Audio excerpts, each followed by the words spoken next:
ଆପଣମାନଙ୍କୁ ଓଡ଼ିଆ ଇଣ୍ଟେଲେକ୍ଚୁଆଲ ହବ୍‌କୁ ସ୍ୱାଗତ। ତେବେ ଆସନ୍ତୁ ଜାଣିବା କେଉଁଠି ରହିବେ କୋବିନ୍ଦ। ଚଳିତ ମାସରେ ଶେଷ ହେବାକୁ ଯାଉଛି ଦେଶର ପ୍ରଥମ ନାଗରିକ ତଥା ରାଷ୍ଟ୍ରପତି ରାମନାଥ କୋବିନ୍ଦଙ୍କ କାର୍ଯ୍ୟକାଳ। ରାଷ୍ଟ୍ରପତି ପଦ ଛାଡ଼ିବା ପରେ ସେ କେଉଁଠାରେ ରହିବେ ତାକୁ ନେଇ ଚର୍ଚ୍ଚା ଆଲୋଚନା ଦେଖିବାକୁ ମିଳିଛି।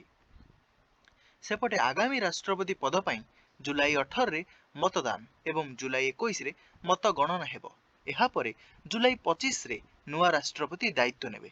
ତେବେ ପଦ ଛାଡ଼ିବା ପରେ କୋବିନ୍ଦଙ୍କୁ ମିଳୁଥିବା ବିଭିନ୍ନ ସୁବିଧାରେ ପରିବର୍ତ୍ତନ ହେବ। ସେ ରାଷ୍ଟ୍ରପତି ଭବନ ଛାଡ଼ି ନୂଆ ଘରକୁ ଯିବେ।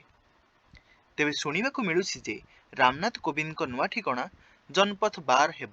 ଏଠାରେ ମହାମହିମ କୋବିନ୍ଦ ରହିବେ। ଅପ୍ରିଲ ମାସରେ ଏହାର ରିନୋଭେସନ କାମ ଶେଷ ହୋଇଛି। ଘରର ବିଭିନ୍ନ ମରାମତି ପରେ ଏହା ପ୍ରସ୍ତୁତ ହୋଇ ରହିଛି।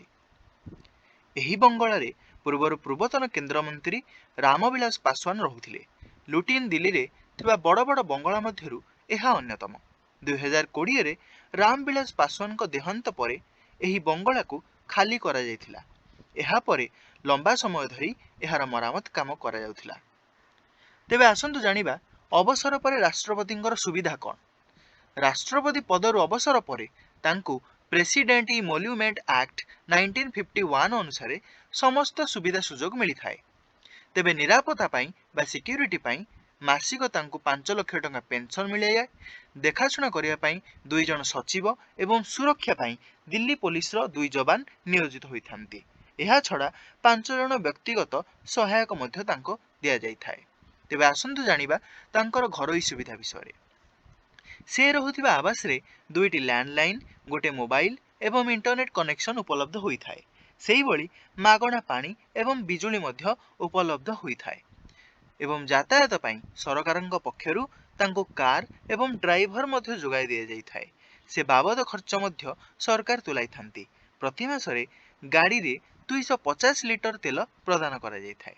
ଅବସର ପରେ ଜୀବନବ୍ୟାପୀ ତାଙ୍କୁ ରେଳ ଏବଂ ବିମାନରେ ମାଗଣା ଯିବା ଆସିବାର ସୁବିଧା ଉପଲବ୍ଧ କରାଯାଇଥାଏ।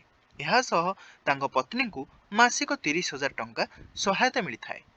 ରାମନାଥ କୋବିନ୍ଦଙ୍କ ପୂର୍ବରୁ ରାଷ୍ଟ୍ରପତି ଥିବା ପ୍ରଣବ ମୁଖାର୍ଜୀ ମଧ୍ୟ ସେବାନିବୃତ୍ତ ହେବା ପରେ ଦିଲ୍ଲୀରେ ରହିବାକୁ ଇଚ୍ଛା କରିଥିଲେ। ଅବସର ପରେ ତାଙ୍କ ନୂଆ ଠିକଣା ପାଲଟିଥିଲା ରାଜାଜୀ ମାର୍ଗ 10ରେ ଥିବା ବଙ୍ଗଳା। ଏହି ବଙ୍ଗଳାରେ ସେ ମୃତ୍ୟୁ ପର୍ଯ୍ୟନ୍ତ ରହିଥିଲେ। ତେବେ କେବଳ ଯେ ପ୍ରଣବ ମୁଖାର୍ଜୀ ଏହି ବଙ୍ଗଳାରେ ରହୁଥିଲେ ତାହା ନୁହେଁ, ତାଙ୍କ ପୂର୍ବରୁ ଏହି ବଙ୍ଗଳାରେ ପୂର୍ବତନ ରାଷ୍ଟ୍ରପତି ଡକ୍ଟର ଏପିଜେ ଅବଦୁଲ କଲାମ ମଧ୍ୟ ରହିଥିଲେ। ହେଉଛି ରାଷ୍ଟ୍ରପତିଙ୍କର ବାସଭବନର କଥା। ତେବେ ଆମ ଚ୍ୟାନେଲକୁ ସବସ୍କ୍ରାଇବ କରନ୍ତୁ, ସେୟାର କରନ୍ତୁ ଓ ଲାଇକ୍ କରନ୍ତୁ। ନେକ୍ସଟ ଆପଣଙ୍କୁ ମିଳିଯିବ ବହୁତ ବଢ଼ିଆ ଫ୍ୟାକ୍ଟ। ଜୟ ହିନ୍ଦ।